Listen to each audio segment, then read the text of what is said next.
All right. You are correct, Will. We are live. Thank you for everyone's patience. I apologize that I am about 30 minutes late. I got to tell you guys, it's a one-man team over here, so sometimes getting the videos up can take a little bit longer. Just dealing sometimes with YouTube stuff, just with the upload time, everything like that can take me a little bit longer. Sometimes the thumbnail won't work or anything like that, so I'll have to go in and actually edit the thumbnail myself and then go back in and upload it onto the YouTube. So anyways, let's not make excuses. The important thing that is we are starting now. And again, thank you everyone for your patience and waiting in here. I see we already have a bunch of people in here. I see we already have 7 thumbs up. Unbelievable. So thank you so much, guys. Like I said, I really appreciate it. And I think you guys will really enjoy today's video. Background music? Maybe the background music. It might have been an ad or something like that. Will. I don't think there's too much background sound right now other than maybe just a slight humming with a fan in here. But everything should be good. As long as I'm coming in nice and clear, then I'm happy with that. But I'll turn that down a little bit for you. So today, I wanted to talk about a little bit, I guess we could call this a pet peeve of mine, but this is a question I get asked all the time. And I'm not just talking about on the channel, but working with clients, doing client consultations, diet and food consultations. Something I get all the time is there foods that I can drink that are going to melt away belly fat? Or are there foods that I can eat that will melt away belly fat? And you know what? It's so funny because if you watch today's video, there's a food in there, or a drink in there, I should say, that is commonly referred to and sort of brought up when we talk about melting away belly fat or losing belly fat or targeting belly fat. And I didn't even mention losing weight or belly fat in its health benefits just because I just don't believe in it. The studies are out there, but the studies sometimes, the correlation between, drinking, let's say green tea and then losing belly fat, the studies even in themselves aren't the best. And we don't always see the correlation between just drinking green tea or anything like that. It's just not out there. And Joshua, you'll see in the video, if you watch the video for lemon water and things like that, it could be in that video. I would suggest that you go and watch it. But I'm going to kind of push back just a little bit, Joshua, with lemon water for working to melt away belly fat. And we can even start there, guys. So foods or drinks, all right, I could have put drinks in the title as well, but I just stuck with foods because, drinks can be foods as well, all right, especially lemon water and things like that. Explain to me, I would need someone to explain to me how lemon water is going to specifically attack belly fat. So if we drink lemon water, how is the lemon water supposed to know, okay, we're in the body now, let's go, let's hunt out belly fat and target belly fat, and we'll melt that away, but we won't worry about any other fat. It's just going to be belly fat and things like that. All right, it's just not possible. It just does not do that. That's not how fat loss works. All right, and there's tons of studies on there. All right, even with D-Will, foods containing enzymes that help speed up metabolism. Okay, yes, foods may help speed up metabolism, but even if it speeds up metabolism, it is so negligible. All right, even like something like ice water, it is so negligible. You'd have to be drinking glasses upon glasses of ice water to actually even maybe burn an extra 20 or 30 calories throughout the day. And I'm talking about quite a bit of ice water. Even if we speed up our metabolism, guys, and you guys aren't wrong, all right? Because green tea can speed up the metabolism. Lemon water may or may not. The studies out there are a little bit inconclusive. Even if it speeds up metabolism, all right, what's to say that it's going to melt away belly fat? I mean, show me the proof where belly fat is going to be the main target. To be honest, and especially with guys, belly fat is the last part of the body which we actually lose fat. When we lose fat throughout. All right, when we lose fat, all right, let's say we want to lose fat and we're drinking, everything else is good, our diet's good, we're exercising. We want to add a little bit, supplement maybe a little bit. Let's supplement maybe with green tea or something like that, lemon water. All right. Like I said, how is the body supposed to know that it's belly fat that's going to be lost? But let's say it does speed up metabolism. The main point is, if metabolism is sped up, we're going to be losing fat throughout the entire body. Okay? To lose belly fat, we have to speed up. All right? We have to lose fat throughout the entire body. It just works like that, guys. Sometimes belly fat is going to be the last thing. Belly fat could be, the first or the last, depending on your own genetics. Okay, so even if we speed up metabolism and we are losing fat, all right, based on that, and like I said, the boost in metabolism is so small that it hardly makes a dent in calories burned. And remember, to lose fat and to lose weight, you have to be in a calorie deficit. Okay, so I like to make the joke when clients ask me, what's the best food or drink for me to lose belly fat? I'll say, well, it's not a food or drink. I'll point to the treadmill, because you have to burn calories, all right, in order to eventually lose that belly fat. And again, you might have to lose 15, 20 pounds before you even target belly fat. I want you guys to remember that there's something called, there's a term out there that you can't spot reduce. So if I want to lose belly fat, I can't just assume that even if I'm drinking green tea, even if I'm drinking lemon water, all right, that I'm going to be magically losing belly fat. You just can't spot reduce. You have to lose body fat throughout the entire body before we get to the belly fat. It just does not work like that. Now let me make sure I'm getting the comments here, guys. I know that book, How Not to Die Cookbook, are the famous bookseller. Good gut health and enzymes, foods containing enzymes. All right, I think I read that one. Yogurt probiotics works for the gut. Absolutely. Yes, probiotics are very important for the gut. All right, Joe has a good question. All right, doing ab workouts daily. Then again, that's exercise, not food. So I'm all ears. So let's talk about that as well, because that's another, misconception, Joe, that I would say. Again, we can't spot reduce. So you could be doing ab workouts every single day. Say if I wanted to lose belly fat, all right, a lot of people will say, well, I should be doing core workouts or ab workouts every single day. All right, and if I do that, I'm going to be losing belly fat because I'm targeting the core. It would make sense that I'm actually going to be losing belly fat. But the thing is, you are strengthening your core. All right, you are building up the abs underneath. All right, and it's just called rectus abdominis. All right, and remember, your core is all the way around, so it's not just in the front, it's in the back as well. All right, you are working and improving your abs, building them up just like any other muscle. Remember, abs aren't any different than building up your arms or building up your shoulders or back or anything like that. All right, but it's not gonna help with losing belly fat. It's not gonna bring the abs out more because you're losing belly fat. It's going to bring them out when you lose the belly fat. Remember, that's through diet, that's through exercise and everything like that. But again, we cannot spot reduce. So with exercise, even doing daily ab workouts, again, I wouldn't recommend daily. I would give a 48-hour rest in between ab workouts. Just because you got to give it rest and recovery.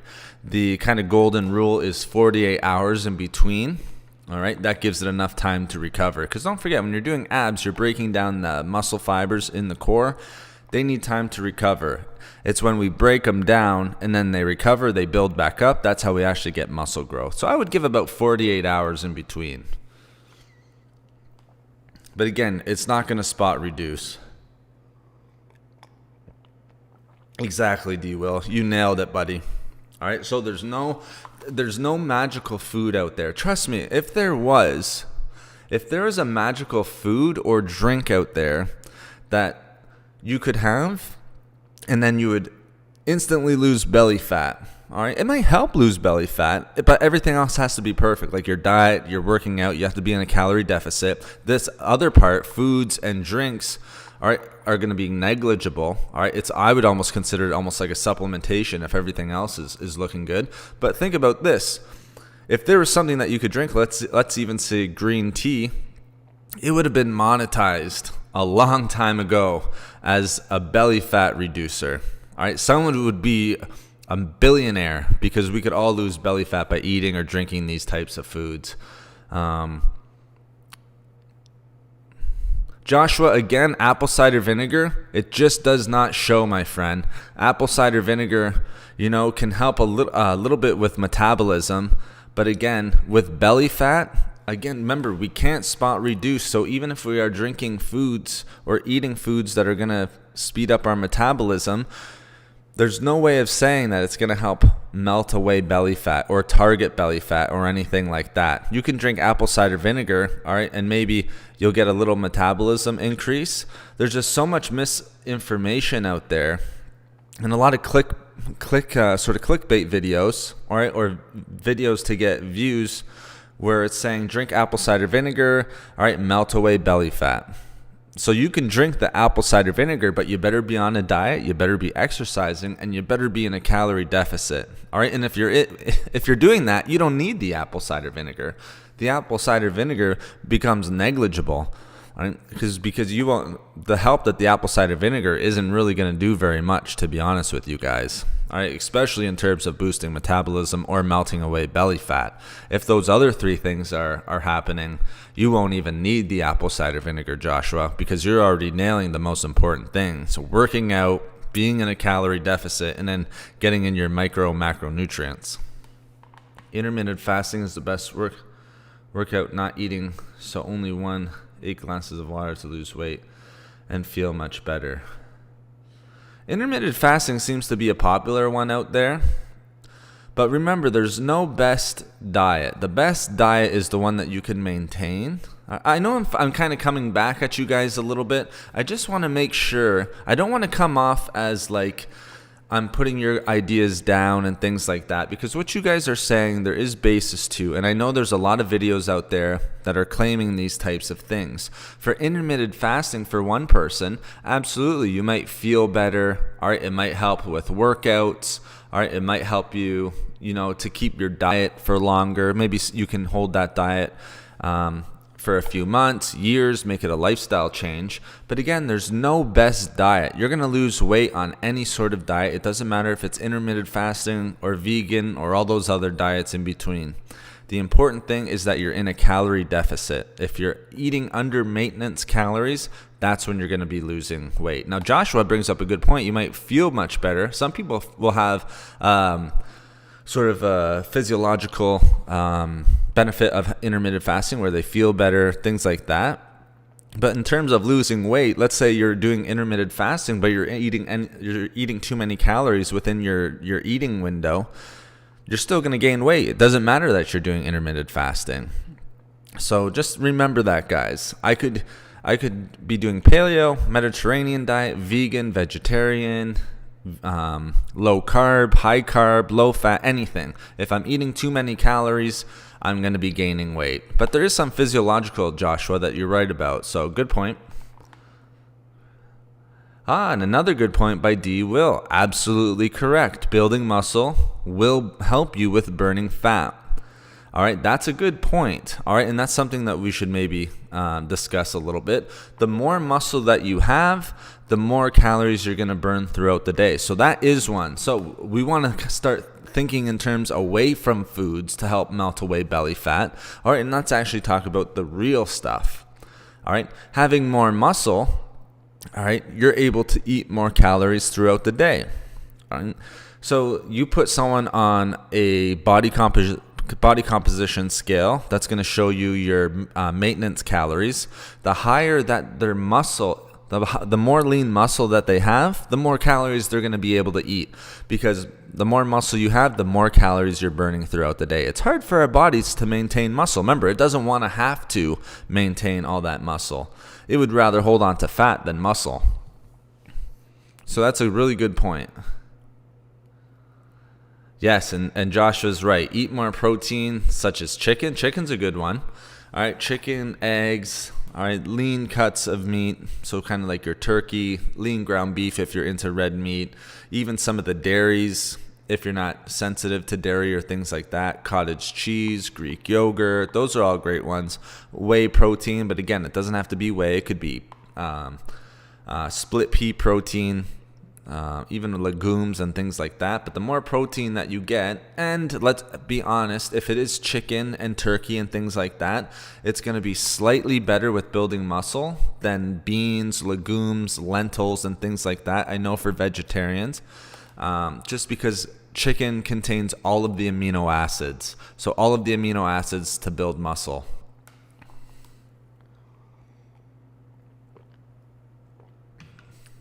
Yes, D. Will. And a lot of people will sort of discuss how apple cider vinegar can help with heartburn or indigestion and things like that. And I think the studies that from what I've read, all right, those are the benefits that you're going to get from apple cider vinegar. I also think it can help with skin health benefits as well. You see that in the literature also. But it's just not going to be one of the ones that's going to melt away belly fat, guys. There's too many other points that have to be met first before you're going to start melting away belly fat or losing belly fat. Melting, losing, you're going to hear me go back and forth on mentioning those types of ones. But let's say I'm drinking green tea and I'm drinking green tea all day. All right, I can drink green tea all day, guys. My metabolism isn't going to be boosted all that much. Yes, it's going to be boosted slightly. But again, if the calories are high, it's going to have absolutely no effect. And again, it's not going to target belly fat. So I could be boosting metabolism, but I might be losing body fat in my arms. And remember, we have to lose body fat throughout our entire body in order to start losing in the belly as well. And we might be lucky. You might hit the genetic lottery and maybe you lose belly fat first. So if you are losing fat, all right, you might lose it in the stomach, all right, or in the belly, or in the gut, or love handles, things like that. You might lose it there first. And that's great because most people don't, especially for guys. We hold it in the lower abs, so the lower stomach. We hold it in the love handles, and we hold it in our lower back more often.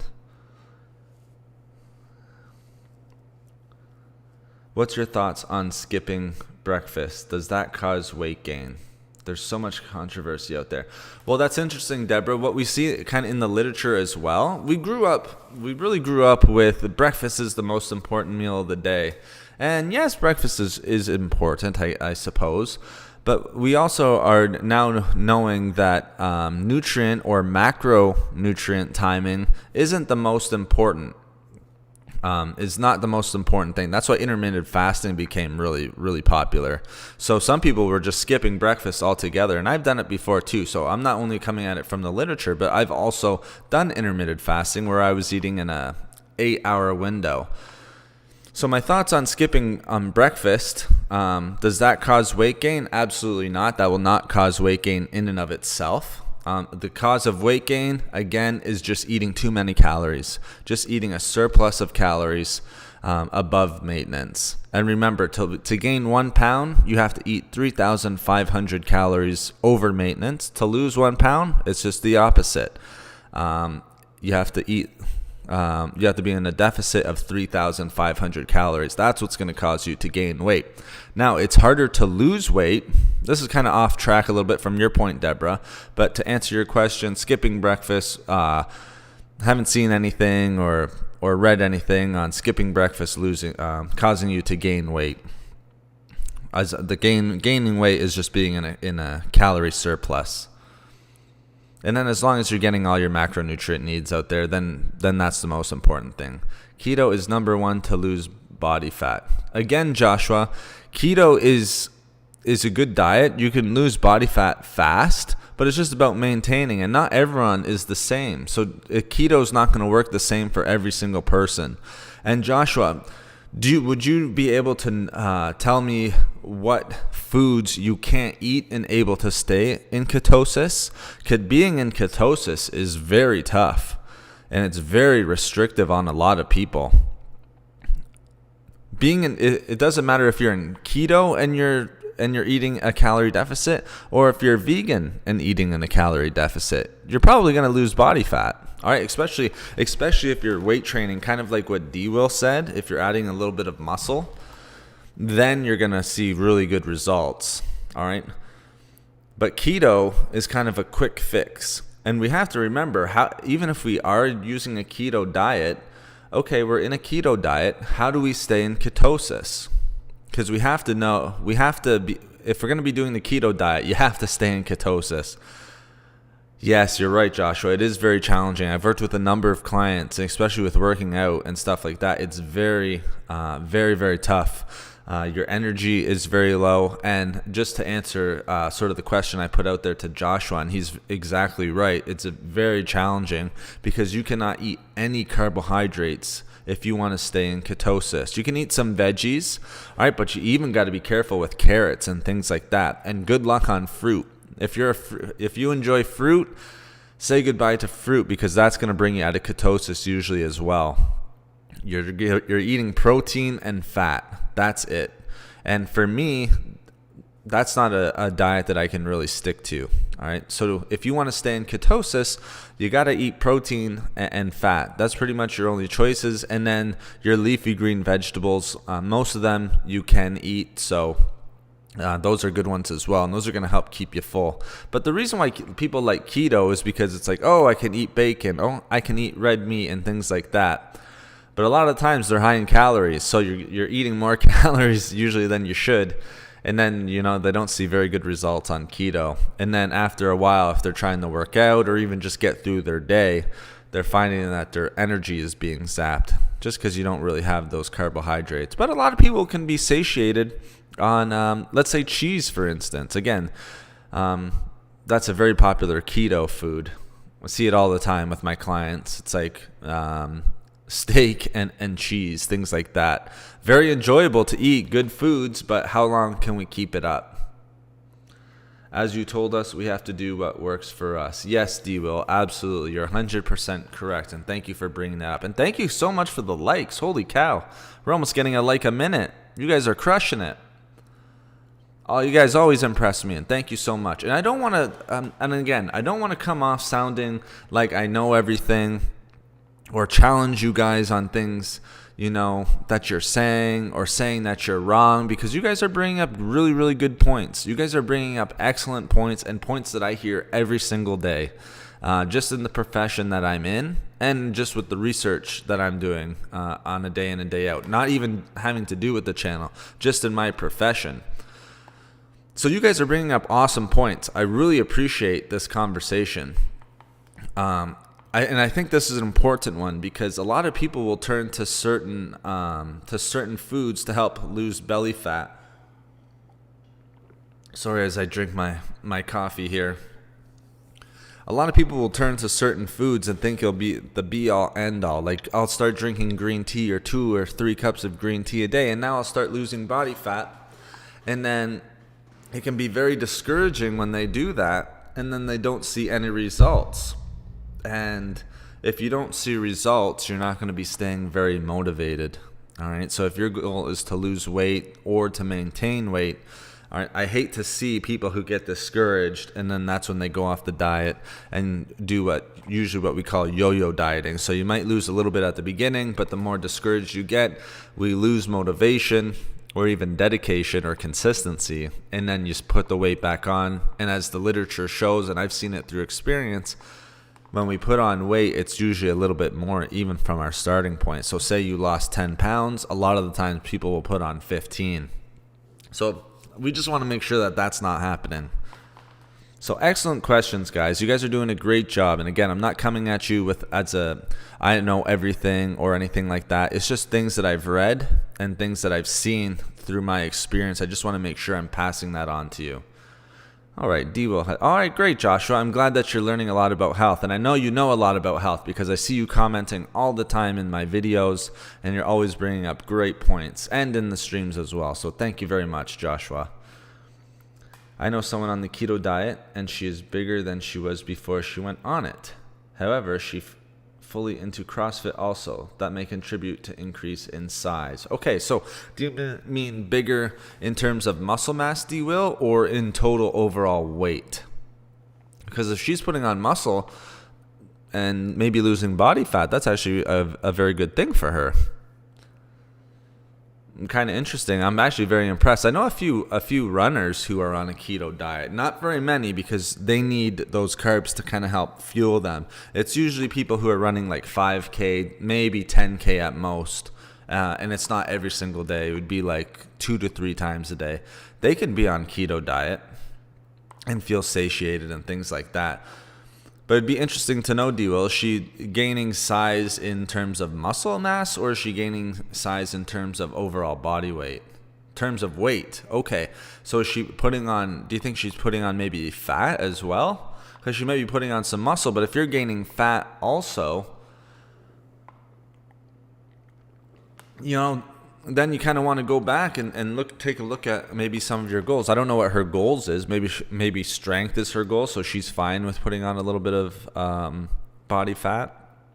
I know with CrossFit, they're kind of more into sort of being fit and lean and things like that. So it is interesting, though, that you're bringing it up. She's on keto.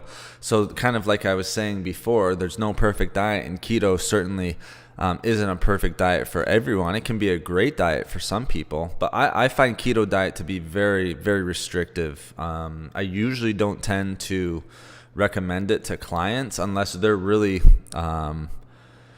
passionate about it and they've done it before and they know that they can stay in ketosis and they feel good on it. Then that's fine. But it's not something I tend to recommend to some people. But again, everyone's different. Maybe it's just the people that I'm working with. I know one person that's on keto right now, and they're maintaining their weight just fine. So everyone's a little bit different, like I said. She is so much bigger. And that's unfortunate if that's not her goal. And like you're saying, D. Will, it is kind of a nice point. You're bringing up that she is on a keto diet. A lot of people think keto diet, well, I'm going to lose weight. Keto diet, I feel like, is sort of the new fad right now. We seem to be going through fads and things like that, especially with diets. There's just so much information out there, and I think that's why I'm so passionate about this type of topic that we're dealing with today. There's just so much information out there when it comes to food and losing weight and what types of foods you have to eat. All right, we know we have to eat clean. We know we should be eating healthy. We know we should try to stay away from junk food. That's simple stuff. All right. But again, the diet that we can maintain, that's the most important one, and the diet that's going to allow us to stay in a calorie deficit. All right. So even though she's doing full CrossFit, it sounds like she's doing it quite often. She's still gaining weight. So maybe she's not satiated. Maybe she's not even in ketosis. Maybe she's having cheat meals and things like that, because, you see it all the time. The more restrictive your diet is, so let's say I'm on keto or I'm on no carb, like an Atkins type diet. If I feel restrictive, or if someone feels restricted in their diet, like say they want an apple but they can't eat an apple, a lot of the times that's going to lead to binging. All right, sort of like having a cheat meal or a cheat day. And if you do that, you just wiped out all of your gains. So say you were following your diet, you were working out, you were keeping your macros and micros in check, your macronutrients, your micronutrients in check. You have one cheat day like in a week, then you just wiped out all of your gains for that week. Because remember, a bowl of Doritos can be anywhere, like of chips or anything like that, can be anywhere from 330 to 500 plus calories. So if you were burning all that and plus some, so let's say we're talking about a cheat meal, so just one little bowl of Doritos plus something else there, that's going to add up really, really fast. Really fast. And remember, if you're eating 3,500 calories over maintenance, you're going to gain a pound. It's just that simple. And that's how our body works. Junk food is chemical, destroy the health. Yes, junk food, again, there's not very many micronutrients in it. It's just all calories, macronutrients, and it's actually sometimes even with salt and with sugar, that's going to make us feel worse also. All right, so make us crave certain foods. I know with sugar is almost giving us that, well, not almost, but a lot of the times it's giving us that dopamine rush, all right, or that dopamine drop in the brain. And that dopamine drop is very addictive. So if you have sugar, I know people who didn't eat sugar for like weeks, maybe a month. And then they let themselves go off and they had sugar for 1 or 2 days, and it was very hard for them to get back on track because they were wanting that dopamine rush. All right, they were craving the sugar. They liked and enjoyed the feeling that the sugar was giving them. You get that instant satisfaction, right, guys? When we have sugar, it's that instant satisfaction, but no nutrients. Exactly, D. Will. You just took the words right out of my mouth. Empty calories. Gaz Riley, thank you so much for coming into chat. I believe this might be your first time. If I'm wrong, I apologize, but if it is, welcome. Just go vegan and walk everywhere, drink water, and eat fresh fruit and veggies. Okay, so you're right. Well, that might work for some people, Gaz. Are you? I'm guessing maybe you're vegan.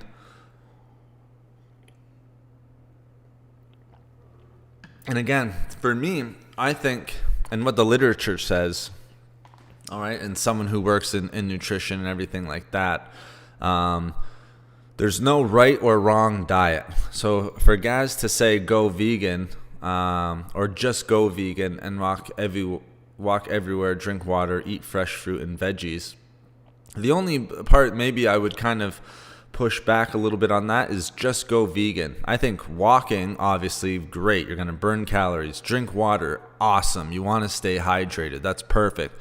Eat fresh fruit and veggies. Yes, as much veggies as you want. Veggies are king. All right, fruit. You should kind of keep those in moderation, especially certain fruits, just because of the calories and the amount of calories that they have and fructose. But do you need to lose weight and by going vegan? Absolutely not. But if vegan is right for you, then that's the best choice. All right, that's the best diet. If you can sustain vegan, all right, and you're losing weight and you're healthy. And remember, we're not always just talking about losing weight. As long as you're healthy and you're maintaining a healthy weight, then that's fine too. That's people's goal. Not everyone's goal is to lose weight.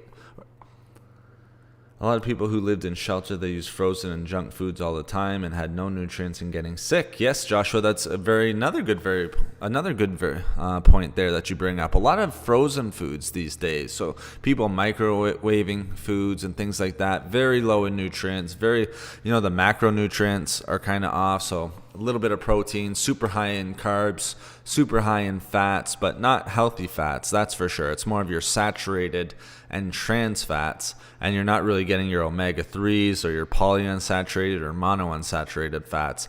And tons of preservatives in those microwave foods too, guys. And tons of sodium. Tons of sodium. I'm skinny as a rail, but I have belly I want to get rid of. All right, very common, Frenchie, and thank you for bringing that up. All right, so, I'm not sure if you're active right now or what your diet looks like, Frenchie, or anything like that. There's a ton of people who are skinny, but they still have belly fat. All right, it's more common than you might believe. But for the thing with you is you might want to, I don't know if you're exercising right now, or you've weight training or everything like that. Weight training might be helpful. Even for the belly fat, all right, you're skinny, all right, but you still have the belly fat. So you're going to probably want to put on, I'm not sure how old you are, Frenchie, but weight training might be one of your best friends, putting on a little bit of muscle so you're burning more calories throughout the day. You eat lots of veggies, good. I would maybe increase protein a little bit. And again, that's not coming from a medical practitioner or anything. I'm not sure how much protein you're eating throughout the day or how many calories you're eating throughout the day, because, if we're not eating enough calories throughout the day, if we're in starvation mode, your body's going to hold on to belly fat. It's like a catch-22. We want to lose weight, so we think that we have to eat less calories. But if we actually eat too few of calories, our body goes into starvation mode, and then it starts, sending signals to the body, okay, we're not getting enough calories. We need to hold on to some belly fat here, or some fat in general, all right, to make sure that we can keep on going. So maybe, weight training might be something that would be helpful for you. I know just cleaning up the diet a little bit. Again, I'm not sure how many calories you eat, how many meals you eat. So meal frequency is a big thing, especially with belly fat. So increasing metabolism. Meal frequency is going to be a huge thing to increase metabolism a little bit here, guys. So that's another big one. I love avocados, but they are loaded with fat, and also peanuts and other fats, but they're also fatty. So if I continue to eat both daily, I'll never lose my body fat.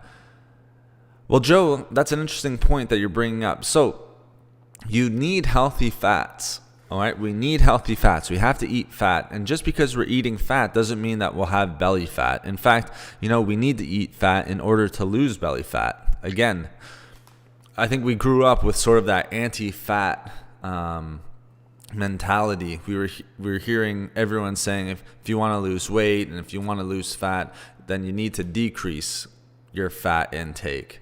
But we're actually finding that we need healthy fats in our diet in order to have a well-rounded, balanced diet. So those are two great healthy fat choices.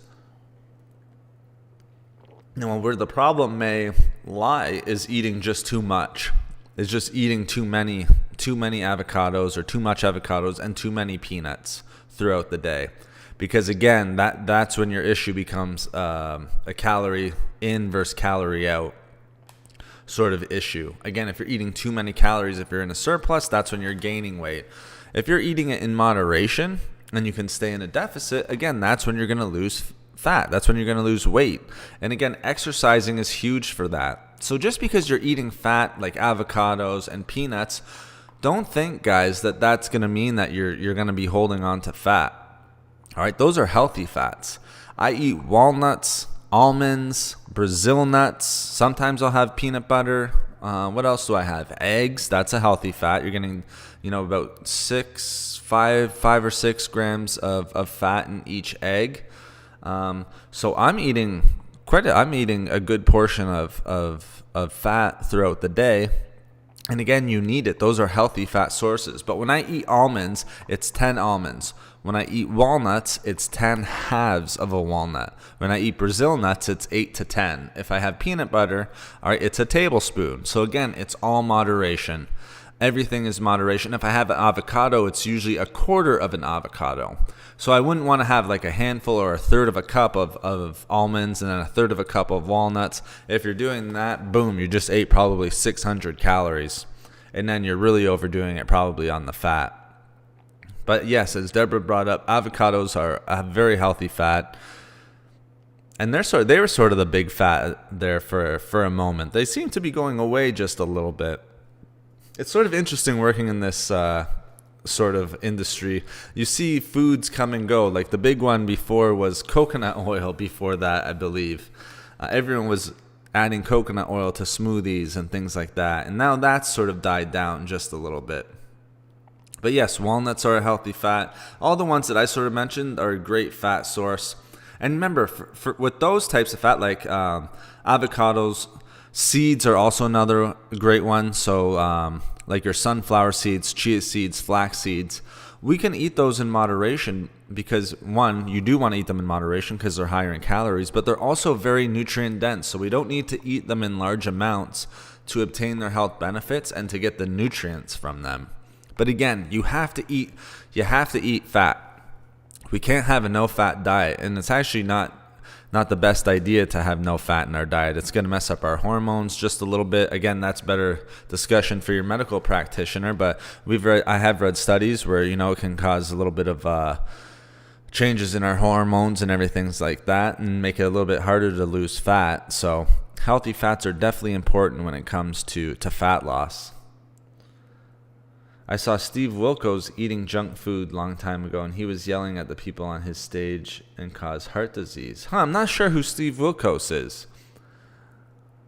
But I can imagine maybe he was getting a little bit upset with them eating junk food. The thing with junk food, guys, if we're eating junk food and we're getting let's just talk about for losing belly fat. See, the thing with junk food, very low in nutrients, usually high in sugar, usually high in trans fats, which are very hard for the body to break down. Same with saturated, all right? And so that's going to create more belly fat than anything. I don't care how many meals you're having. Meal frequency is thrown out the window if you're having junk food. It's more of the healthy foods. Now, does that mean you can never eat junk food? Absolutely not. Maybe like once, I would say maybe once or twice a week, indulge just a little bit with a cheat meal, not a cheat day. I think a cheat day is overdoing it. It's probably definitely not going to help with losing belly fat. But again, I want to go back to, there's no magic drink, there's no magic pill, and there's no magic food that's going to target belly fat. All right, there's foods that can help increase metabolism, but it's very negligible. And even if it increases metabolism, all right, you might lose fat throughout the entire body, but there's no spot reduction. Remember, guys, like I said, let's say I have warm lemon water or green tea. So those are kind of two of the, or apple cider vinegar, three of the more popular ones where people claim, or there's claims where you'll lose belly fat by having those. All right. Do we really think that just by drinking those types of foods or drinks that it's just going to go and attack belly fat right away? All right, it's just not how the foods work and how the body works. All right, and usually belly fat is the last thing to go, especially for, like I said, for males and for females too. Oh, he's a talk show host? Okay, yeah, I've never heard of him, but yeah, I could see him kind of getting on people for junk food. I don't know if he's a health food guy or anything like that, but that's interesting. And junk food has no fiber. Yeah, it has no fiber or very little fiber. Absolutely, very little fiber. And I think the biggest problem is it's just very high in calories with very, very low in nutrients. So again, if you want to lose belly fat, you have to be in a calorie deficit. That's the biggest thing. Being in a calorie deficit, and it doesn't matter what diet you're on. We've seen people bring up vegan. We've seen people bring up intermittent fasting. Keto has been brought up. Those are all great diets. And guess what? You can lose belly fat on all of them. Okay? The most important thing, though, is on all of them, you have to be in a calorie deficit. And you have to be able to stay in it for, months and months. It has to be a lifestyle change. Let's say you go on the keto diet, and then you lose some fat, let's say over the course of 5 to 6 months, you're seeing really good results. All right, but then, you start craving things like an apple or a banana or oatmeal or anything like that, or any other type of carbs. Then, are you going to really stay in keto diet or stay in ketosis for the rest of your life? Very tough to say. Usually I see people tend to go the opposite way. Eventually they get off keto, and when they start introducing carbohydrates back into their diet, or they feel so restrictive that they'll start getting those cheat meals in and junk food and things like that. And a lot of the times, guys, I'm kind of being a little bit I don't think a lot of people even last 6 months on it. It's a lot less being on the keto diet because it's just so restrictive. They go into it kind of gung-ho, thinking it's going to be that be-all, end-all.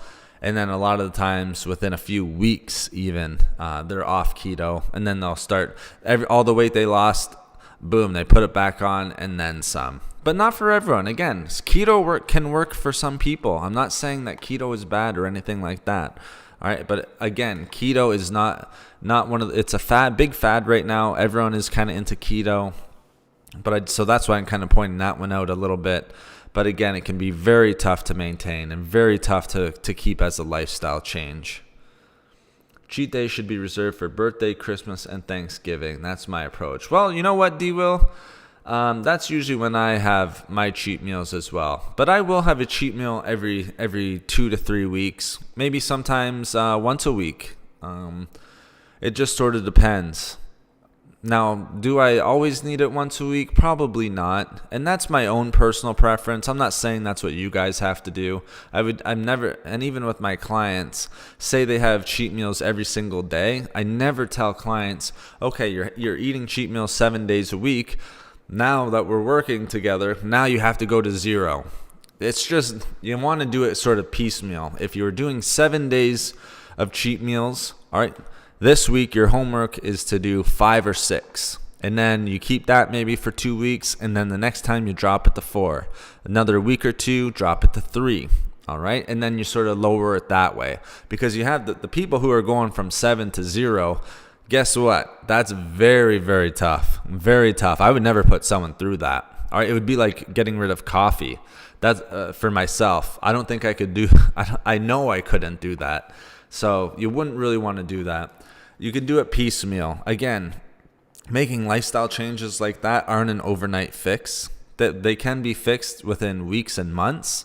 And that's probably the best way to do it. And there's more success doing that. You have a bigger success rate of actually making a lifestyle change, doing it like that. Get them used to eating healthy foods at nighttime, because let's face it, we're having our cheat meals usually at the end of the day. That's when we're craving the dopamine rush. We want to feel good at the end of the day.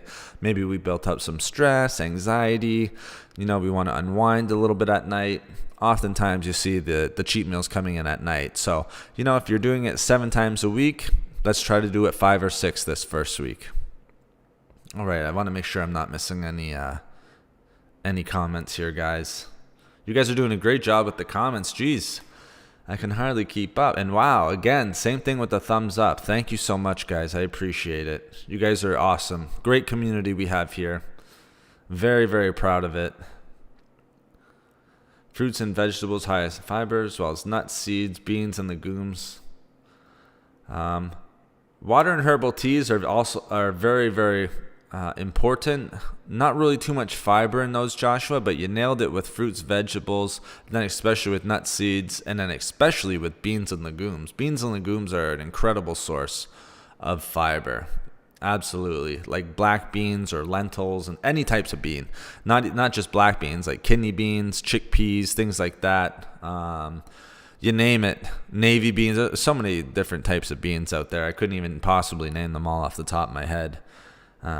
An amazing source of fiber. A lot of their carbohydrates actually come from dietary fiber. And I'm a big fan of beans, like black beans. So I'll usually go with the black beans or red kidney beans, just because I find them easiest to find in the grocery store, to be honest. And chickpeas as well. I really like chickpeas. So I'll go with those ones. And it's just a great source of fiber. And let's not just talk about fiber. Let's also remember they're incredibly nutrient dense. Okay. And these are all types of foods that are actually going to help melt away belly fat, because they're going to keep you satiated. They're going to keep you full. I mean, beans are the perfect one. Beans have protein. They have fiber. They're a complex carbohydrate. They're going to keep you satiated for a long time. So they can help keep you in that calorie deficit. Deborah, we need to see it as a lifestyle change and not... Yes, absolutely. You nailed it with that comment, Deborah. You have to see it as a lifestyle change and not just as a weight loss program. So we don't want quick fixes. We want a lifestyle change. Absolutely. And it's hard to make a lifestyle change. Let's face it. Sorry, guys, just drinking a little bit of coffee there. But let's face it. It's tough to make lifestyle changes. Not everyone is always ready to make a lifestyle change, and that's fine too. And the most important thing is you have to do it when you're ready. If you're not ready to make the lifestyle change, all right, I always talk about pre-contemplation, contemplation, and then action phases. So some people, like a pre-contemplation, they're definitely not ready for it. All right, they might start thinking about it, but not really very much. All right, it's kind of on the back burner. Contemplation stage, now we're actually starting to get ready. All right, maybe we're thinking about foods we want to add to our diet. Maybe start thinking about dieting a little bit. Maybe start adding some exercise. All right, now we're starting to get somewhere. Now we might be ready for the lifestyle change, and then we put it into action. Action is our last phase. All right, action's the last phase for a lifestyle change. That's when we're ready to take action, and that's when we're probably the most dedicated and wanting to be the most consistent. But if you're in like a pre-contemplation or not even thinking about it, now's probably not the time where we're going to be making a lifestyle change. And you probably would just be, and I'm not saying this to be rude or anything like that, but you're probably just going to be wasting money and time if you're not ready for it. I mean, if we're not ready to make the lifestyle change, why buy the membership to the gym? Why, get on the diet and plan? And to be honest, the people who aren't ready for it, they're not going to do those things anyway. They're just not quite ready for it. But if you're ready for it, then definitely that's when the action phase is, and that's when you have the biggest chance of actually making those changes. But so you're right, Deborah. We need to see it as a lifestyle change and not just a weight loss program. Because if you see it as a weight loss program, that's when you sort of get the results. But then it's a little bit tougher to actually keep them if it's not a full-on lifestyle change. All right, D-Will, let me read your comment. Carry your prepared foods to work. Right, so much. Save your money pennies, then take a vacation. Not now. Yeah, D-Will, exactly. I really like your first point about prepared foods. I think that's really important. Like bringing your breakfast if you can't have it before work, but definitely bringing lunch. That's going to help you for sure. A lot of people will go for lunches and they'll get salads or a sandwich or something like that, but those calories are going to add up super fast. And when you're adding in calories like that and usually lower nutrients, that's going to really put on the belly fat as well, because you're in a calorie surplus. Again, that's the easiest way to put on belly fat. If you're in a calorie surplus, especially for us men and even women too, women more hips, things like that. All right, but men, that's where and women, I shouldn't just say men, but men and women, that's where we're going to be putting on belly fat. But yeah, you can save a little bit of money doing that too, because it can be quite expensive. And I think I talked either about this on Wednesday or either last Sunday, where there's a little bit of a misconception with healthy eating and non-healthy eating and the price of both.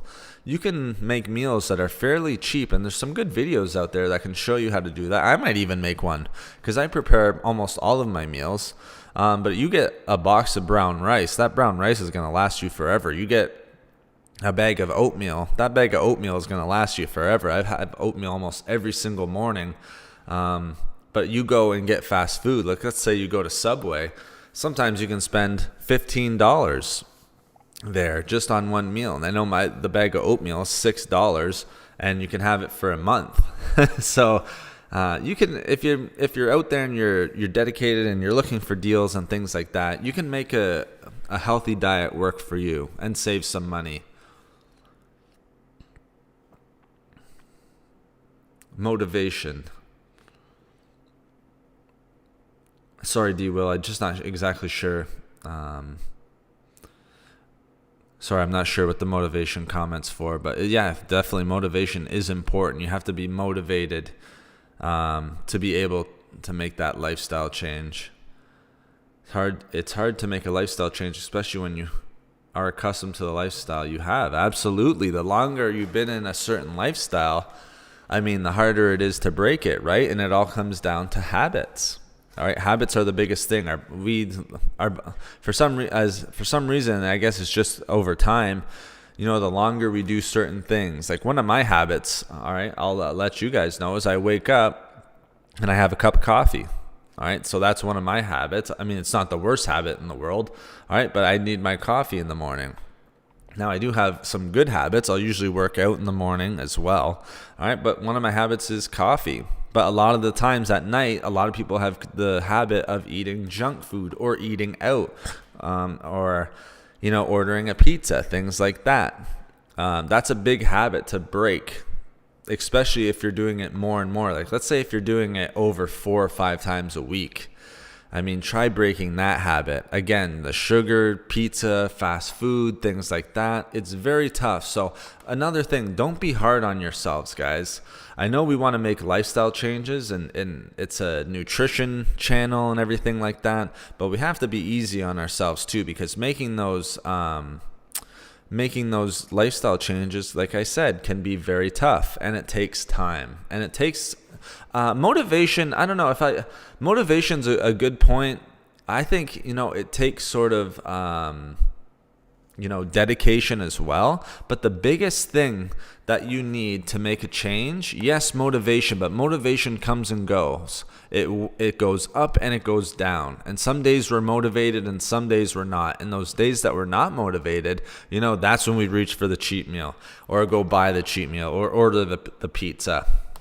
So motivation can be a great thing, but I find everyone starts out really, really high with motivation. The motivation starts at, like if it was a graph, it's super high on the graph. But as time goes by, that motivation gets lower and lower and lower, especially if we're on a restricted or a calorie deficit diet.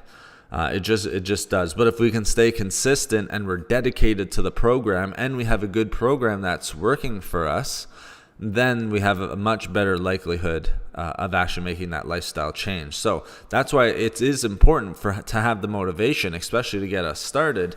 Again, though, we have to stay consistent with it, because that motivation is going to come and go. Sometimes I don't feel like working out.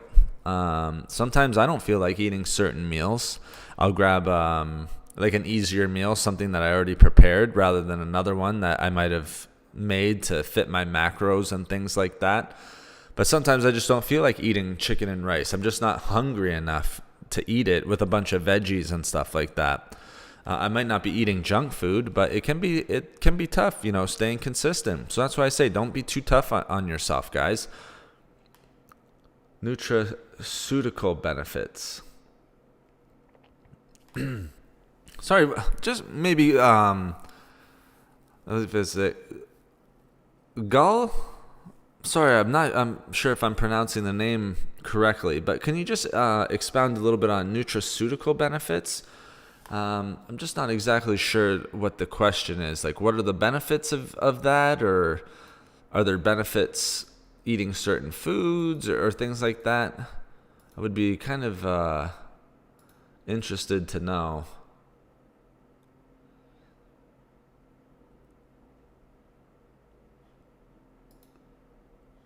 But that seems to be one of the things that are growing and more popular these days.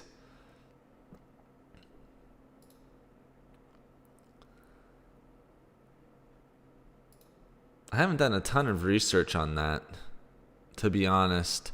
So it's kind of hard for me to give. I know it does have benefits, like anti-aging, I believe.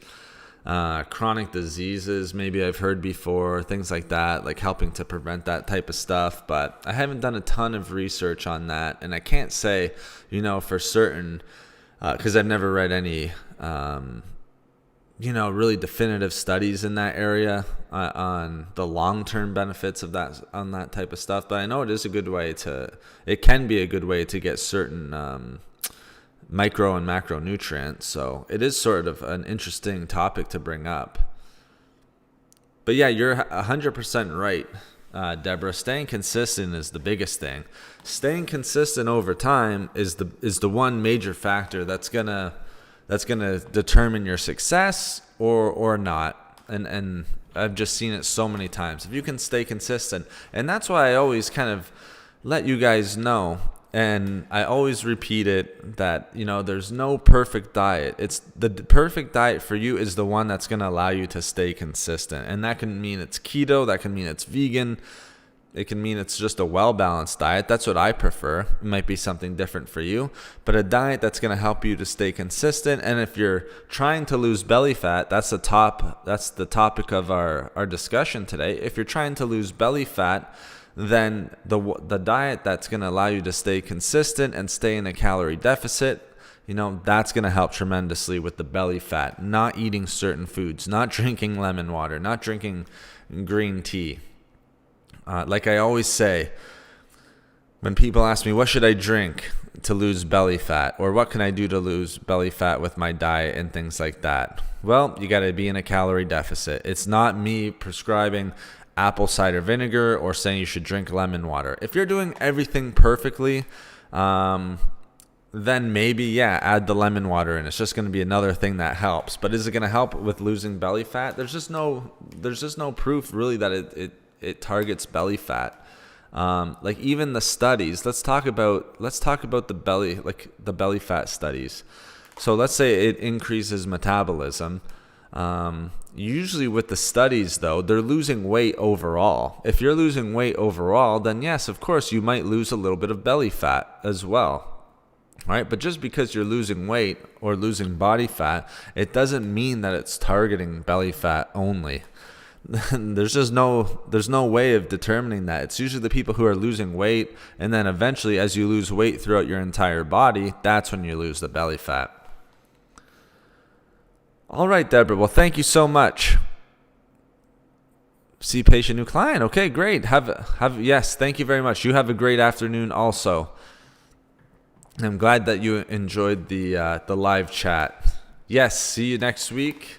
I know I'll be here Wednesday, but I know Wednesdays can be a little bit tough for people. But absolutely, Deborah, we'll be here next Sunday. And as always, there's going to be videos going up every single day. So thanks so much for your support. And hello, Tammy. Good to see you in chat. Hope you're doing well. I think I saw you earlier. Maybe I missed it, but I might have seen you earlier. Sorry if I did. I'm freezing my stomach fat as we speak.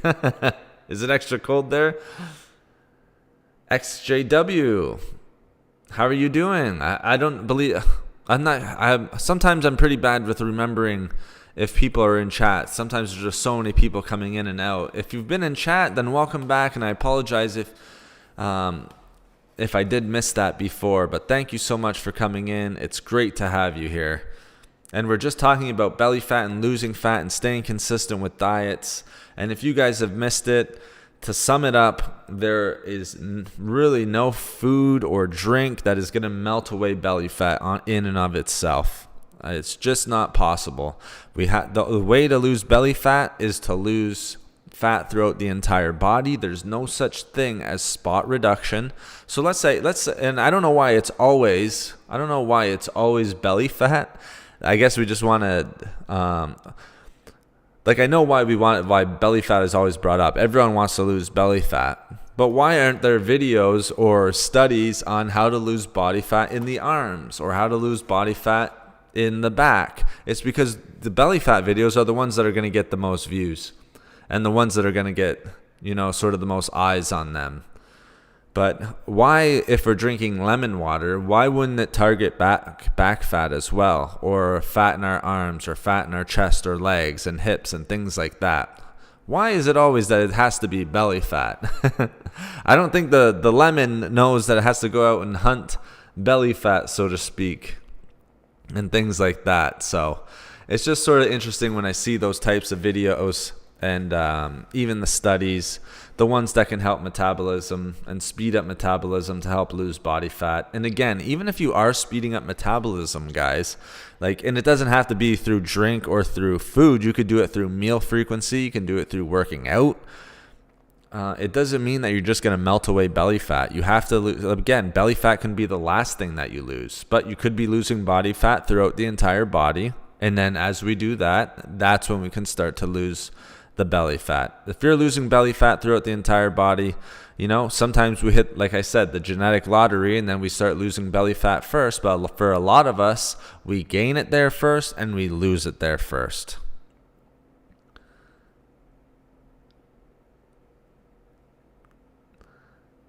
Well, thanks, Joe. I'm not sure what an IRIE week is. Maybe I should know. Or I think hopefully that comment's directed at me. I'm not sure. Sorry, I was missing the chat. Sometimes I go on rants and I miss the chat sometimes. That's why I always talk about super chats and things like that. When the super chats happen, I can see them, and then I can make sure that I answer your guys' questions. So again, I don't expect that at all. I just want to make sure that I'm answering your questions, because sometimes I'm kind of, talking into the mic or I'm thinking out loud, and sometimes I might be looking off camera or looking up and things like that, and sometimes I do miss some comments. So I'm trying my best, but I think I'm getting to most of them.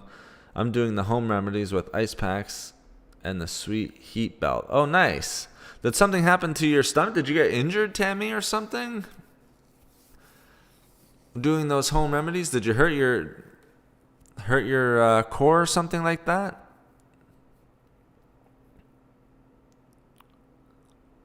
Ah, okay, gotcha, Joe. Perfect. Hopefully it's a positive, it's a positive comment. If you're wishing me, Irie, or is it just short form? I'm not exactly sure how to pronounce it. Irie, maybe. Apologies if I'm pronouncing it wrong. Hey, Mac, how's it going? Good to see you in chat.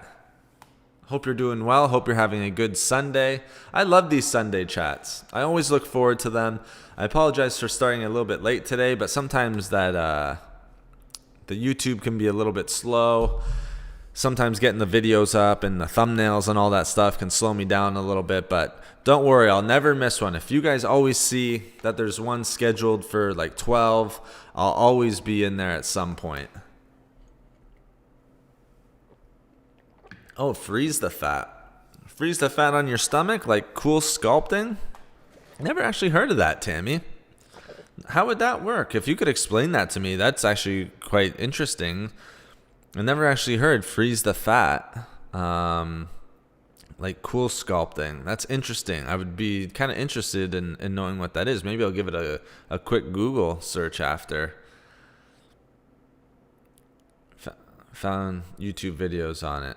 Okay, nice. I pronounced it good? Okay, great. And yes, Mac, hello, good. I'm glad that you're doing well. Yes, I'm doing well also. Thank you very much. And again, we're just having a good conversation about losing fat and, certain foods and some of the I don't know if we'd call it misinformation, because people are using studies that do show like an increase in metabolism and things like that, but we have to sort of separate that. Even if we are having an increase in metabolism, is it really going to help with belly fat? So we're kind of just, needing out the information and all of that type of stuff. Oh, it means good. All right. Well, thank you, Joe. I'm not sure if you're off, Joe, but if you are, have a good day.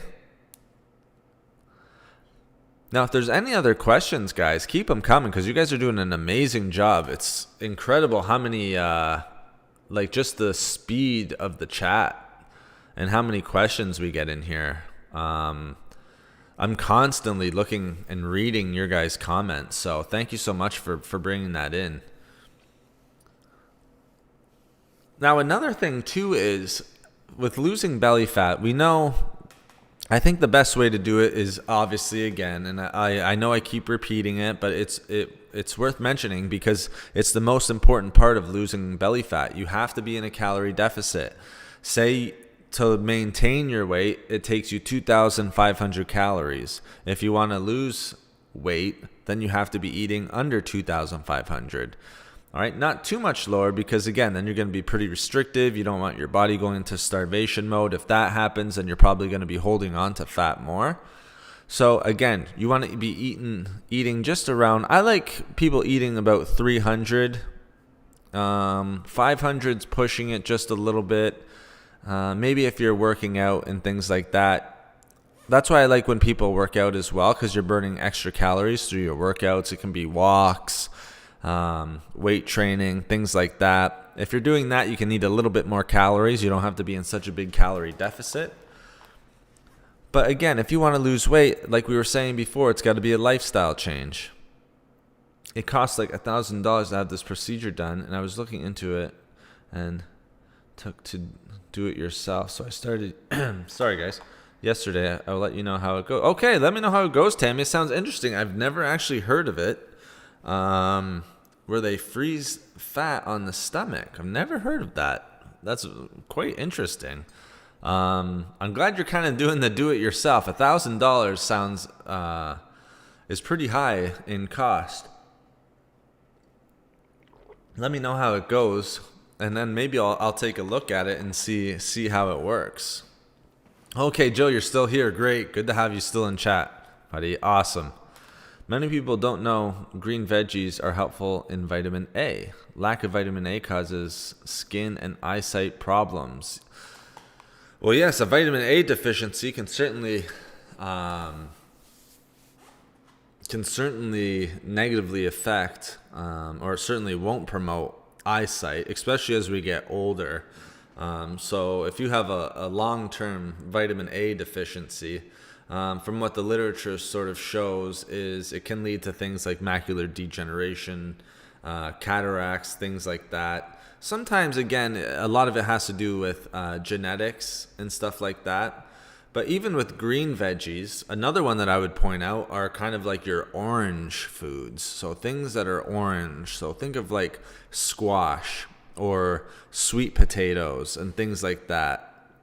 They're tremendously high in vitamin A. And don't forget too, guys, vitamin A has antioxidant properties. So that's why you're getting the skin and you're getting the eyesight health benefits of that as well. It has tremendous antioxidants in it. And a lot of the times with those types of orange foods, so like your squashes, your sweet potatoes and stuff like that, you're also getting really, really powerful eye healthy antioxidants like sweet potatoes, like in sweet potatoes, you're getting lutein and zeaxanthin. Good morning, Ekta. Good to see you in chat. Thank you so much. Thank you so much for joining us. All right, let me read XJW's comment here. I have smoothies with flaxseed, chia seeds, hemp seed, moringa leaf. You know what? I have a video coming up on that. Moringa leaf powder. That's interesting you bring that up. That's one I've been researching as of late. Athletic green powder, banana powder, and quinoa seeds. Okay, is the quinoa? I'm guessing the quinoa is maybe for your protein and things like that. Interesting. I like it.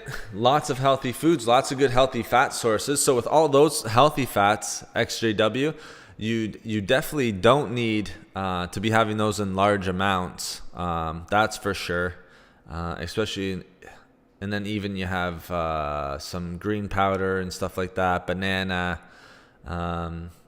The moringa leaf is maybe giving you a little bit of the greens, but if you throw some like green veggies in there, like maybe even spinach and stuff like that, or kale. I like to really throw spinach and kale. When I make smoothies, throwing spinach in there actually sweetens it up. It's quite nice. People are kind of surprised when I say that. I can literally not taste I could put a whole handful, sometimes in like a big blender. I'll put so much spinach in there that I'm actually having to push it down so that it can all fit in there, and I cannot taste the spinach whatsoever. So I love spinach in there. What about sweat belts or workout corsets? All right, one sec. I'm just going to scroll up here, guys. You guys are doing an awesome job. Keep those questions coming. Sweat belts or workout corsets to lose belly fat? Are those like the ones that will like move and shake that you kind of see on infomercials and stuff like that? If they are, absolutely not. No, I don't think so, at least. Nothing that I've read. You got to be burning calories and things like that. Again, there's just not enough literature out there to actually show that they work. If you want to lose belly fat, you got to sweat. You got to sweat a little bit. Good evening, Ekta. Good to see you. But that's an interesting question, D-Will, because you see those are so popular. Nuts, fish, and eggs, a good source of protein. Yes, absolutely. Nuts more so for healthy fat. Eggs are one of your best. They do have healthy fat, so you don't want to eat a ton of eggs. And again, it's not for the cholesterol or anything like that. There's great nutrients in eggs, but you're getting 6 grams of protein usually per egg and 5 grams of fat. So you are getting good protein, but that fat is increasing with it. So if you're eating 2, you're getting 12 grams of protein, but 10 grams of fat. If you're eating 3, 18 grams of protein, but 15 grams of fat. So it will add up, but they are the most bioavailable protein. So that means you're absorbing the most protein from the eggs. So eggs are a great one. And then fish, great source of protein right there. But nuts, a lot of people will kind of will discuss with me on how they eat walnuts or pumpkin seeds, like nuts and seeds, and peanuts and peanut butter, and try to tell me that that's their protein for the meal, but there's just not enough protein in it to actually, call it a protein, like substitute or a meat or protein alternative. Like even a tablespoon of peanut butter usually has 7 grams of fat and only 4 grams of protein. So there is protein in it, but you're getting way more fat, almost double than you are actually protein. Yes, proteins. Yes, exactly. That's what I sort of thought, XJW. So yeah, and you're getting proteins from the seeds as well. Spinach and kale. You read my mind. Exactly. That's what I throw in there. Spinach and kale. That's what I always have in my smoothies. XJW. Spinach and kale. That would make a great shake. I think that would be awesome. What can we eat or drink to lose weight and especially belly fat? All right, Ekta. So we've been going over that. For the last hour and 15 minutes. But there is nothing. Here's the thing. There's no specific food and there's no specific drink for you to have to lose weight and especially lose belly fat. The way that you're going to lose weight and you're going to lose belly fat is to be in a calorie deficit. Okay? So you have to eat less calories than it takes to maintain your weight. That's how you're going to end up losing weight and losing belly fat. It all comes down to calories in versus calories out. For belly fat, I would suggest doing a little bit of weight training. It's not for everyone, but some people don't enjoy it. But just doing a little bit of weight training is going to help too, because you're going to burn more calories throughout the day. The little bit of muscle that you gain, it's going to burn calories. That's how you can speed up your metabolism. Meal frequency, but putting on muscle is a great way to speed up your metabolism. The more muscle that you have, the more calories you're burning throughout the day. Way more than green tea, guys. You wear them during your workout. Not exactly sure what they... it seems like it'd be a little uncomfortable during the workout, D-Will. But that's interesting. I'll have to give them a look. Like a workout corset. Never really heard of that, but interesting. If you're working out, I don't think you even really need the belts. I think you just do your workout and you're good to go, my friend.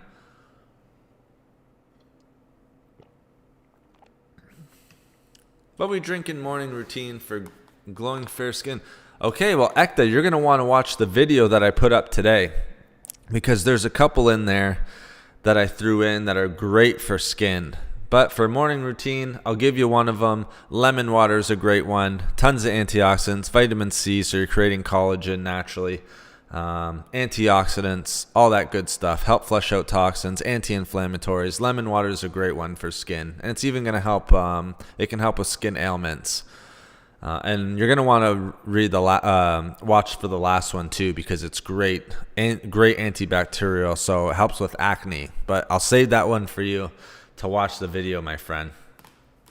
I can't use nuts, eggs, and fish because I have psoriasis. Okay, well then you'll have to use what you can, Matt. So does that kind of make your psoriasis a little bit worse? The nuts, eggs, and fish? I know that certainly some nuts can, and eggs maybe. But yeah, if it's making your psoriasis worse, then absolutely you'll have to find some other ones, and there's tons of other ones. So absolutely, if something's giving you skin problems or skin issues, absolutely you'll have to find some other foods that are going to help.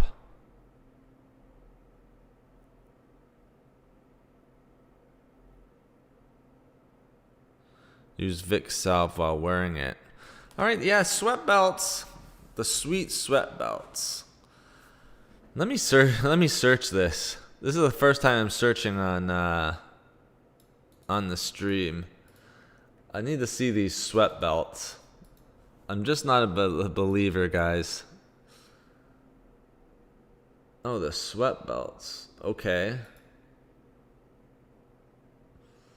All right, so if you sweat, all right, I kind of see what you guys are talking about now. So you're sweating, all right.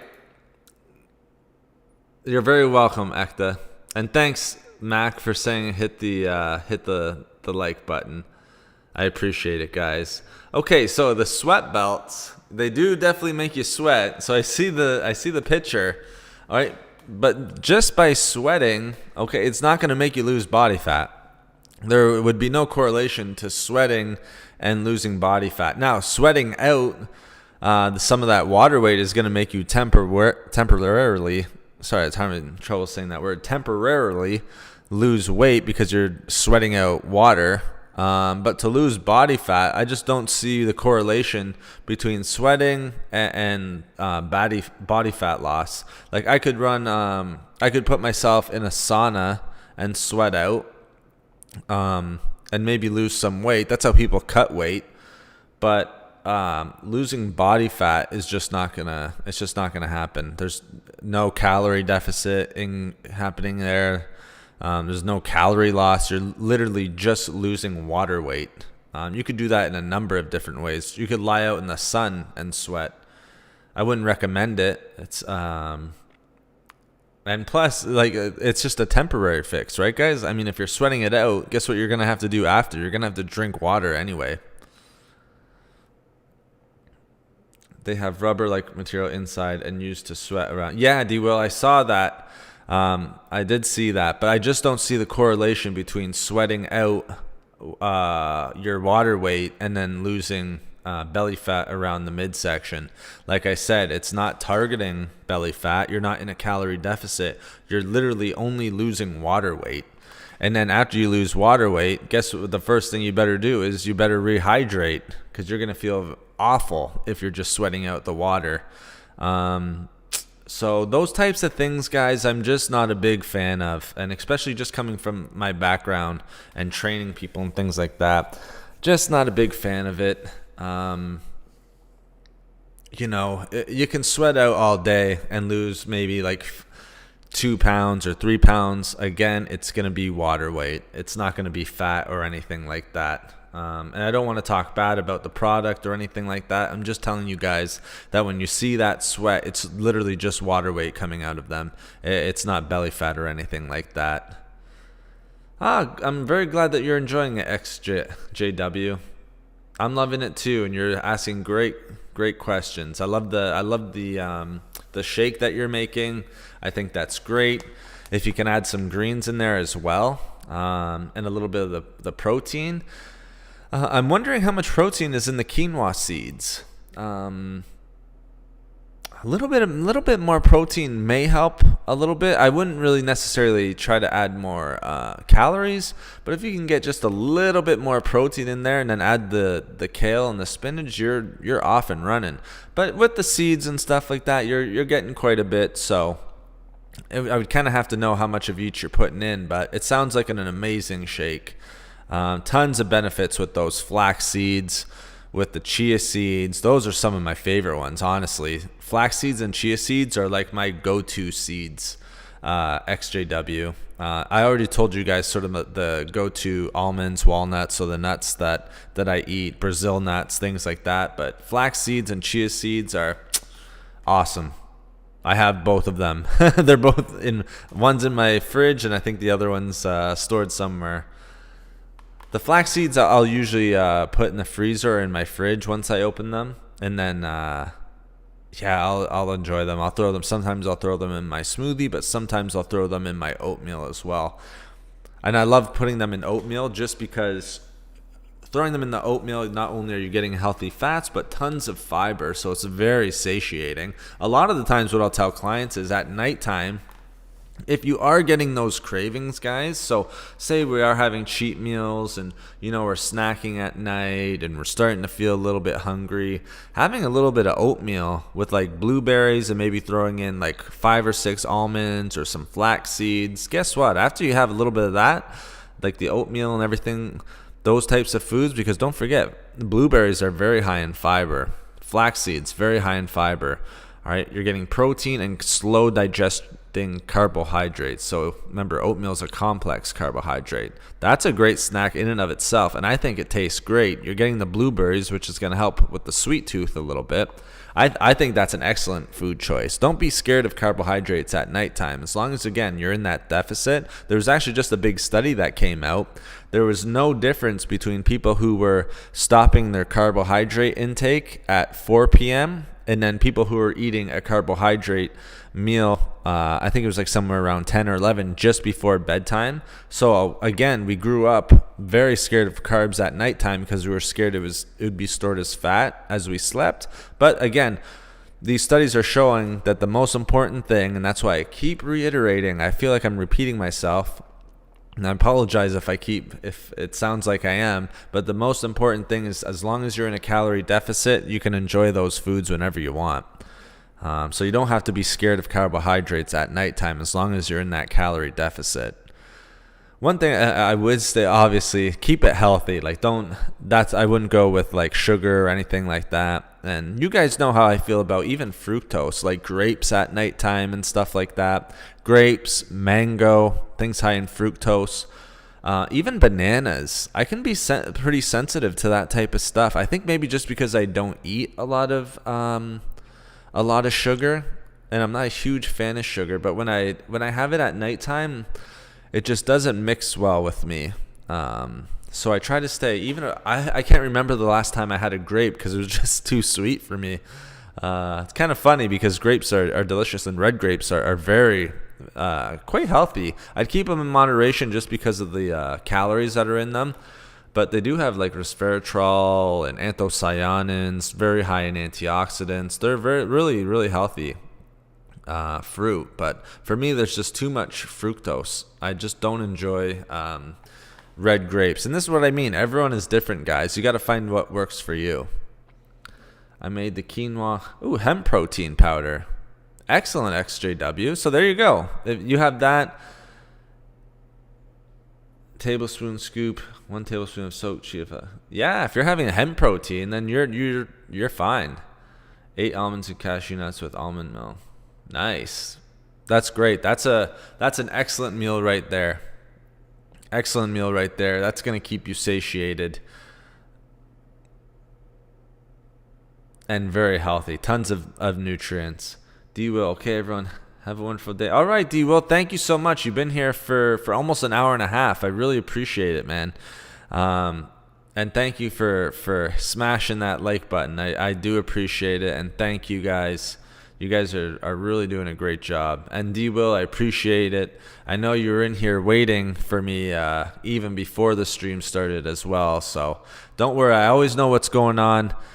I see you, and I appreciate your support. So thank you so much. I hope you have a wonderful day as well.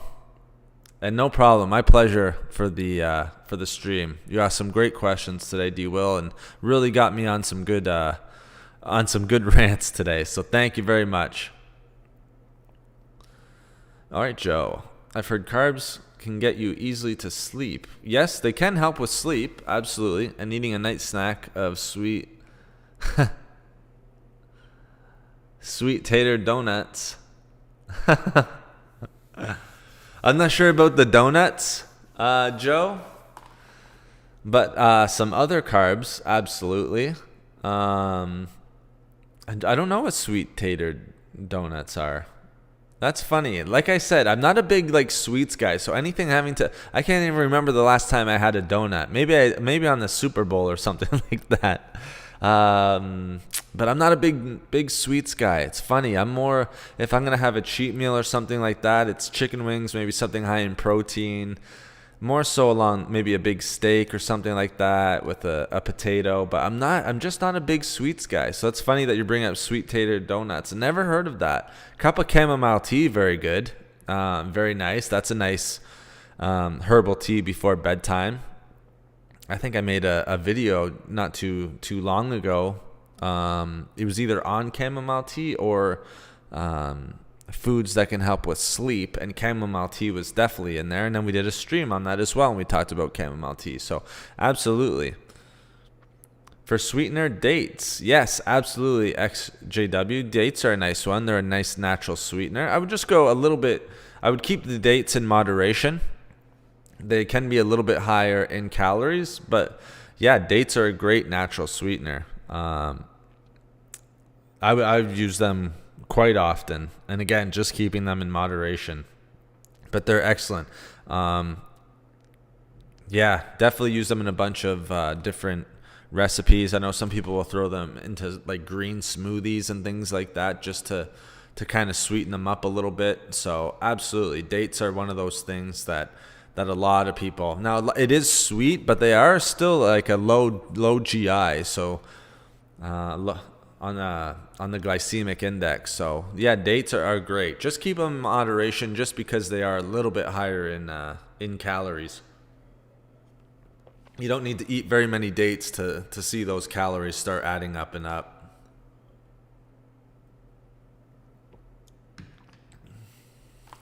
Oh, okay. It's a sweet potato? Oh, see, I'm way off. See, now you know I definitely didn't hear sweet tater donuts. But recipe to make 12. So the tater donuts are sweet potatoes, I'm guessing then? Goat flour and 30 grams sweet potato. Nothing else but oil for frying. Baking won't work. Okay. Well, and what oil do you use, Joe? That's interesting. Man, you're making me hungry with that sweet potato recipe. I'm a big fan of sweet potatoes. I think I've mentioned that on stream before, but sweet potatoes are great. I sort of like them baked, but even on barbecue or something like that. And they're an excellent complex carbohydrate, guys. Sweet potatoes are one of the best.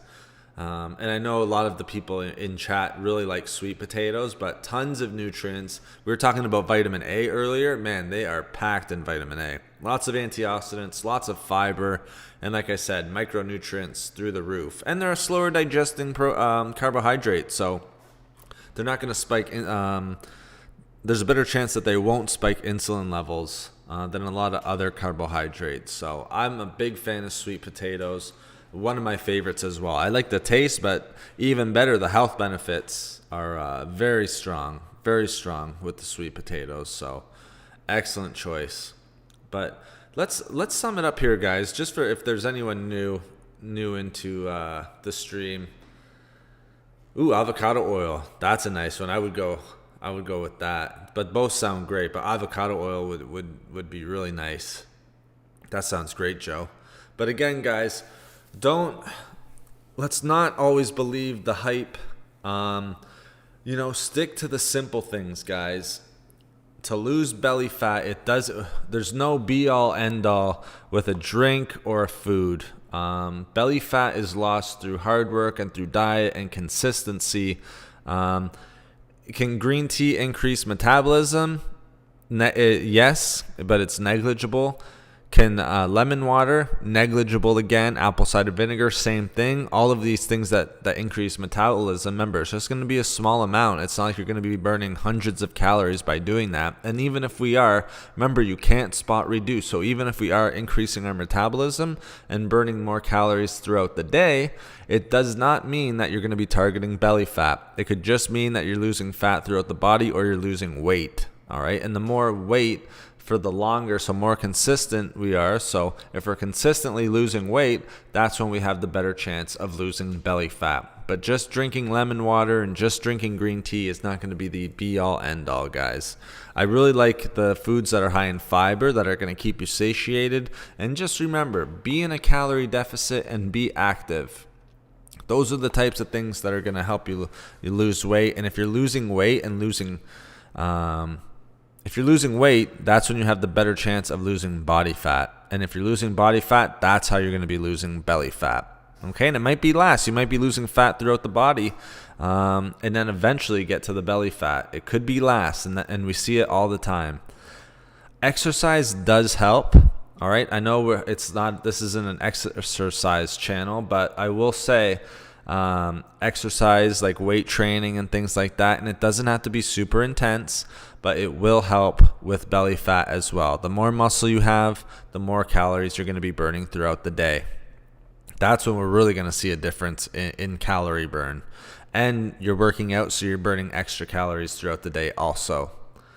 I was cautioned not to use orange sweet potatoes as they have more moisture than the purple skin, white-fleshed potatoes. More moisture. I'm not exactly sure what you mean, Joe, with moisture. More moisture than the purple skin. Purple skin sweet potatoes are nice too, to be honest with you. I very much enjoy those, and those have anthocyanins in them. They have a little bit higher antioxidant capacity than the other sweet potatoes, only because the purple will give you the anthocyanins, I believe anthocyanidins as well. But I love anything purple. I'm good to go with, like beets, eggplant, red cabbage, red onion, things like that. Very high and with potent antioxidants. With having more moisture, I'm just not exactly sure with that, Joe. I've never really heard too much about someone being cautioned on sweet potatoes, but of course it can happen. That's not to say that, again, everyone's different, so we have to keep that in mind as well. That's why I like telling you guys that just because one thing works for me or works for someone else in chat won't always work for you. You guys know your body best. You guys absolutely know your body best. No one else knows their body best more than you. But again, try not to rely on the green teas and things like that for the belly fat loss, guys. Remember, we need hard work, we need consistency and things like that. Again, even if people will come back and tell me, well, it increases metabolism, I'm burning more calories, won't that make me lose belly fat? Well, it might make you lose fat, but why belly fat? Maybe if we, again, hit that genetic lottery and we lose belly fat first, then maybe you'll see a little bit. But the metabolism increase is very negligible. I can't say that enough. It's not like you're losing hundreds of calories more. It's just not going to happen. Unless you're drinking tons and tons of it, which, again, you have to keep it in moderation. The calorie burn is going to be very negligible, almost next to nothing. Yes, me too, XJW. I'm a big fan of beets as well. And usually I'll add them to smoothies or even other recipes and things like that. But I'm a huge fan, and they're very, very healthy for you. I have a ton of beet videos. One of my more popular videos is actually on beet juice. So if you want to check out a video on beet juice, then you can definitely search on the channel, and even beets as well. I've done quite a few videos on beets and beet juice and things like that, and why I like beets so much. And I think they're great. I think beet juice is awesome. And I usually do put beets on my smoothie. That's for me the easiest way to eat them, and it's the quickest way. If I don't have tons of time to cook or things like that, I'll just boil them, slice them up, package them up, and then put them in the smoothie. Orange sweet potato soup as well, or squash soup, things like that. I'm a huge fan of that as well. To lose, especially. Absolutely, Tammy, you're 100% correct in that as well. The metabolism will slow down just a little bit, but it can be done. Remember that. It might be a little bit harder, but it absolutely can be done. Again, it just might take a little bit more consistency. It might take a little bit more time. I know a lot of people who have created habits over the time where they are snacking a little bit more later into the day, where it does make it a little bit tougher, but it definitely can be done. So just remember that. Yeah, I love juicing them too. Do you juice the stems of the beets? No, I don't. I prefer not to, Tammy. I just leave the stems off. I'm not sure if there's any health benefits with the stems, to be honest with you. That'd be interesting for me to research, and maybe I might do a video on that if there is, if there's anything of note or anything of interest that you guys can get out of. But I usually don't juice them with the stems on. And again, I'm not really juicing them. I'm kind of chopping them up and then putting them into my smoothie. Okay, so XGW, yeah, I'm not surprised. The stems and leaves and everything like that are fairly popular in a lot of different foods. So I've done a ton of different videos where peels or leaves or things like that actually have a lot of health benefits. Hi, good day from Cayenne, France. So from France, I believe, June. Well, welcome. Thank you so much for joining us in here. Very much appreciate you joining in. We've been going strong for an hour and 40. Our next one, June, is going to be on Wednesday. Unfortunately, I'm going to finish it up here. You guys did a great job. Thank you so much for hitting the like button so much. I appreciate your guys' support. You guys do, like I said, you guys come in here with great questions. There's so many of you who always, who are always in here showing support. And I really do appreciate it. And I love these streams. I love being able to communicate with you guys. After 7 or 8 years, almost 8 years, maybe 8, of making these videos, it's great to actually be able to sit down and chat with you and actually answer your questions straight on. I don't know a lot of other channels that do that, but I actually love coming on here and we just talk straight up. It's not just research videos, but we actually get into the discussions as well. So I appreciate you guys so much. Beet greens are awesome. Yeah, you could even add beet greens to your smoothies, XJW. Beet greens are another great one. So I'm sorry, June, you just got in here. I apologize for that, but we've been going for an hour and 40 minutes straight. Unfortunately, I have a couple errands that I have to do today, and I have to do meal prep, all that important stuff. So more health food stuff. But June, our next one is on Wednesday, and then we're always here every Sunday as well. So hopefully, June, we can catch you in on that one, and you can enjoy the stream then. But thank you so much, guys. I really appreciate it. Again, love the community here. You guys are so supportive, and we're just going to keep rolling with it. These aren't going to stop, and the daily videos aren't going to stop as well. And I have some interesting ones for you guys coming up that I think you guys will enjoy. And I think you guys will enjoy the video that I put up today. Kind of some interesting alternatives for drinks in the morning, and just the benefits of doing that. And again, you don't have to replace the coffee. You can still have the coffee, but just some morning drinks and stuff like that are going to give you a good start to your day. It's nice of you to take the time out and help us. Oh, no problem, Tammy. My pleasure. I enjoy doing it. Okay, guys, so we will end there. Thank you so much for all your support.